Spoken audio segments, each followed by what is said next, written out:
A transfer student coping with his grief and a new environment gets entangled with a group that is known for its ideal public image. However, he soon realizes this is only a facade to hide something sinister. On a late evening at Cradle Bay, two high school students, Andy and Mary Jo, spend an intimate time in a car. The man stops the lady from going further, saying he needs to retain his fluids. However, Mary Jo pushes things further. Suddenly, Andy's eyes glow red and he breaks the lady's neck. Officer Cox and Officer Kramer approach the vehicle since it's way past curfew. Cox calls Andy out of the car and Kramer notices the lifeless female. Then, Andy snatches the cop's gun and shoots him. He states that he needs his fluids while Cox calmly retrieves the weapon. He instructs the student to leave, so Andy removes Mary Jo's body from his car and drives away while the cop reports the events to someone. Unbeknownst to them, another student, Gavin, has been watching the scene from afar and hurriedly flees from the site. The following day, a ferry sails to Cradle Bay. As Steve silently stares ahead of him, his sister, Lindsay, tells him how excited she is to start something new with everything and reassures her brother that things will be fine. Soon, the family moves in and Mr. Clark, Steve's father, enters his son's room to check up on him. However, before the conversation turns meaningful, the father leaves. Steve takes pictures of him and his brother, Alan, and places them on a surface. Late that night, he dreams about his brother, increasing his agony. The following day, Steve attends his first day of school and the teacher proudly praises Trent, a classmate, for interpreting a literary piece. He directs his attention to Steve in an unpleasant manner by asking if they read those things in Chicago, his previous residence. Before he can answer, Dickie, another classmate, barges into the room. The teacher immediately scolds and mocks him, and Trent follows suit. This angers Dickie and he pounces on his classmate. The others separate the two and the teacher sends the rebel student straight to the principal. Steve looks around and only one person shows him a different reaction. Gavin, who signals him to stay quiet. Lunch arrives, and while Steve eats alone, Gavin and his friend UV join him at the table. Lorna, another student, passes by, and Gavin greets her with obvious adoration, which the lady ignores. Steve asks why he won't approach her seriously, so Gavin explains the social classes in their high school, wherein blue ribbons stay on top as the elite group of ideal good kids. Gavin proudly explains that he and UV are in a different category, which Steve finds fascinating. That evening, Shannon, Lindsay's friend, eats dinner with the Clarks. The sister comments how their brother Alan is a great speller, which confuses the guest since she's only familiar with Steve.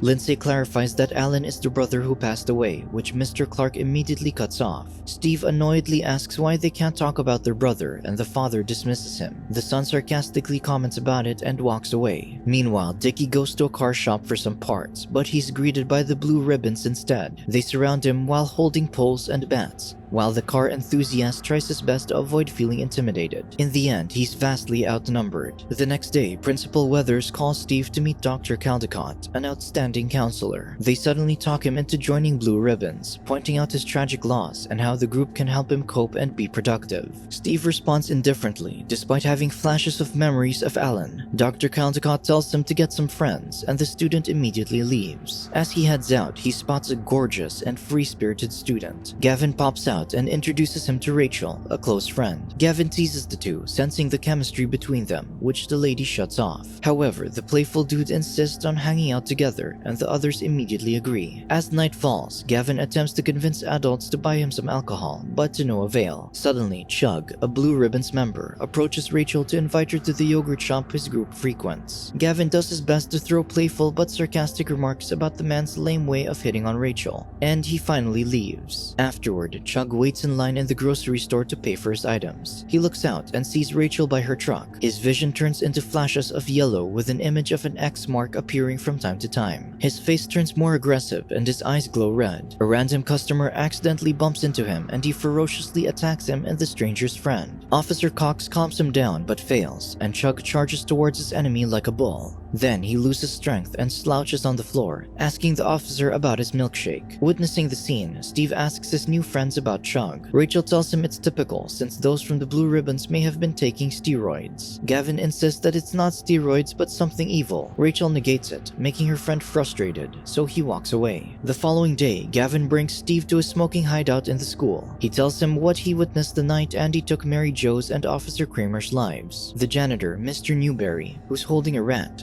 suddenly climbs out of a manhole and scolds the teenagers for coming to his place. Gavin introduces Steve to him, and the man babbles about his Eradicator, a device similar to a radio that gives out a sound from a frequency that is supposed to scare rats. However, he complains that it doesn't work. Upon seeing more rats, he charges at them like a madman. Afterward, everyone gathers to watch the Blue Ribbons and their new member, Dickie, smash his own Mustang. Gavin insists they made the car enthusiast a robot, and UV agrees. On the other hand, Steve firmly disbelieves them and reminds them to smoke less. That evening, the transfer student visits the yogurt shop, where he gets invited to the Blue Ribbons table. They encourage him to befriend them, but they get interrupted by Gavin, who does his best to retrieve Steve from the group by picking a fight with them. To avoid a rumble, the transferee escorts his friend out. Once outside, Gavin reiterates his theory that the others are all hypnotized. He shows a photo of his former friends who are now Blue Ribbons members. Steve argues that they might have just gone over such a trashy lifestyle, but Gavin doesn't give up and drags them somewhere. They sneak into the school to watch the regular meeting of the parents of the Blue Ribbons. A mom raised her concern about her child being unkind to everyone aside from group members. Dr. Caldecott convinces her that there's nothing to worry about since it's typical behavior of kids who excel because they have a sense of superiority. Then Colleen, Caldecott's assistant, announces the problems encountered by the new member of Blue Ribbons, and Steve comments on how lame the person is. The parents of the new member arrive, and Gavin freaks out upon seeing his own, so he hurriedly leaves and Steve follows. Gavin expresses his frustration and hopelessness about being sold by his parents. Steve invites him to lay low in his house tonight, but his friend brings out a gun, determined to fight. Steve brawls with him to recover the gun and instructs Gavin to return home. His friend asks him to return the weapon, but he refuses to do so as he walks away. The following day, in the school cafeteria, Steve, UV, and Rachel are shocked upon seeing Gavin overly neat, similar to the Blue Ribbons. Rachel approaches him, but the elite group prevents her from meddling. Steve follows suit, but the male members block him. The students in the cafeteria hurriedly leave, and the transferee is beaten and surrounded. Gavin stops them and assists Steve on his feet. However, as the transferee asks about his well-being, Gavin gives him a knee blow as he declares he's feeling fantastic. Newberry can only watch as Steve storms away, ignoring Rachel and UV. Chug kicks the janitor's bucket, mocking his mental capacity, and laughs. Afterwards, Steve sees Blue Ribbons in the yogurt shop, with Gavin perfectly blending with them. He proceeds to the smoking hideout, and Newberry begins blabbering about the rats. Then, Steve sees a novel in his pocket, which he finds surprising as the madman doesn't know how to read. The janitor blabbers and shouts, so Steve walks away. However, before the student leaves the door, Newberry's persona changes. Steve shows confusion, so the man tells him how surprising people's behaviors change under the pretense of being extremely dim-witted in front of them. Shortly after, Steve goes home and notices the Blue Ribbons following him. He enters the house and finds Lorna, who explains that she's Lindsay's tutor. Their brother becomes anxious about the simultaneous events happening. Lorna uses the chance to approach him alluringly, but Steve ignores her and asks her to leave. The lady goes to the bathroom first, but as she glances at Steve,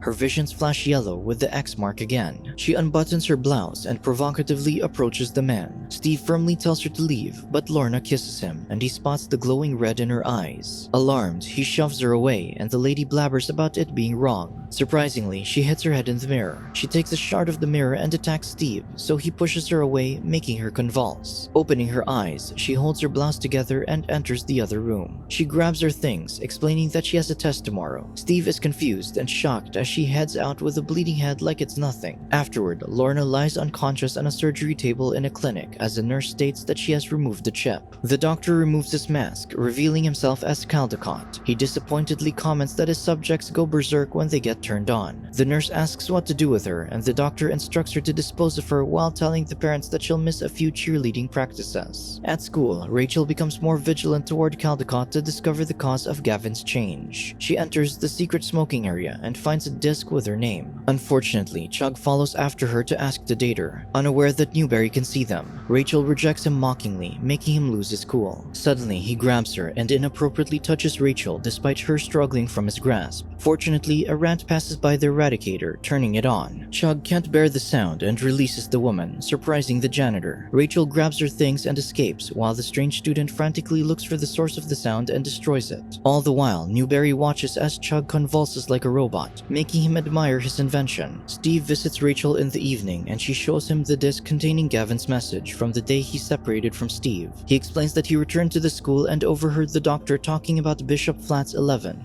whom Caldecott calls his children. Gavin asks his friend to take care of UV and bids goodbye. Rachel presents her discoveries about the doctor and states that he used to work at a psychiatric facility on the neighboring island and that he specializes in mind control. Therefore, the two decide to check out Bishop Flats to understand what the doctor is truly up to. While on the ferry, Steve opens up about Alan, who took his own life, and his family's grief afterward. That evening, the two sneak into the psychiatric institution, where Rachel freaks out upon witnessing the patient's behaviors. They enter a room where a group of demented teenagers are locked in. The nurse calls them children, and they immediately gather while the intruders hide in another room. However, a female patient in his room keeps on singing, and as her voice turns louder, the other patients become more aggressive and noisy. Afraid they'll be found, Steve asks her to shut up to no avail. So Rachel punches her, which causes her to faint. The guard arrives to check on them, and the two hide with the unconscious patient. Soon, Steve discovers that this patient is Betty, Caldecott's daughter. They hurriedly leave now that they realize the doctor's heartlessness. They drop by a gas station, but Officer Cox shows up to arrest them. As the officer closes the police car door, Newberry hits him on the head, making him unconscious. The teenagers take the chance to escape and head home. Steve brings Lindsay to run away with him and Rachel. However, his parents stop them from leaving because they want to return to normal. Unexpectedly, Caldecott enters the house calmly, and Steve realizes that his parents signed him up for blue ribbons, which frustrates him. He punches the doctor and walks away with his sister. Blue ribbon surrounds them before they can get far, and Gavin informs him that Rachel is already taken. They gang up on Steve and separate him from Lindsay, unaware that UV is watching behind the trees. The next thing he knows, he's in Caldecott's facility, catching a glimpse of Rachel in another room, with the blue ribbons keeping them on leash. He's strapped on a medical chair while he hides a scalpel he grabbed a while ago. The doctor arrives and immediately inspects him. Steve negates Caldecott's principles, but the doctor firmly believes his method is the best. The teenager repeats the lyrics of Betty's song, upsetting the doctor, so he finishes the preparations for the procedure to keep Steve silent as he comments on how much of a failure his daughter is. The hypnotism begins as Steve continuously hears the doctor's voice from the record, repeating how he has to act, programming his brain to be excellent. Steve fights it off with his will, but the device comes closer to put something on his eyes. He takes this chance to use the scalpel to untie his hand. Another doctor checks up on him, and the teenager releases his hand just in time to stab the man and unties himself. He immediately looks for Rachel, and he finds her in the same state he was in minutes ago. He releases the lady and assists her on her feet. Unfortunately, Chug intercepts them, and the men face off with Chug winning. Rachel hits him on the head to save Steve, and her admirer turns to her. Without remorse, Rachel hits him again, making him faint. The two escape, and a car driven by UV stops before them. UV asks Steve an academic question which he's clueless about, so his friend confirms that he's normal. Just as they think they can escape, blue ribbons block the road, and Caldecott steps forward. A car honks behind them and the doctor shoots at it, but the driver, Newberry, maneuvers the vehicle to hit him and the gang. The vehicle drives past them and Blue Ribbons chases after it, but before they can come near, Newberry pulls the cover of his car hood and reveals a bunch of eradicators. The janitor turns everything on and the gang crouches in pain on the ground due to the frequency they're sensitive to. He mocks them further and drives away while the group runs after him. Steve instructs UV to bring the ladies to the ferry and to wait for him there as he chases Newberry on a random motorcycle. He catches up to him and the janitor stops driving. Newberry tells him they can't allow those hypnotized teenagers to graduate and go out to the real world as it can cause a tragedy. Steve argues that they need help,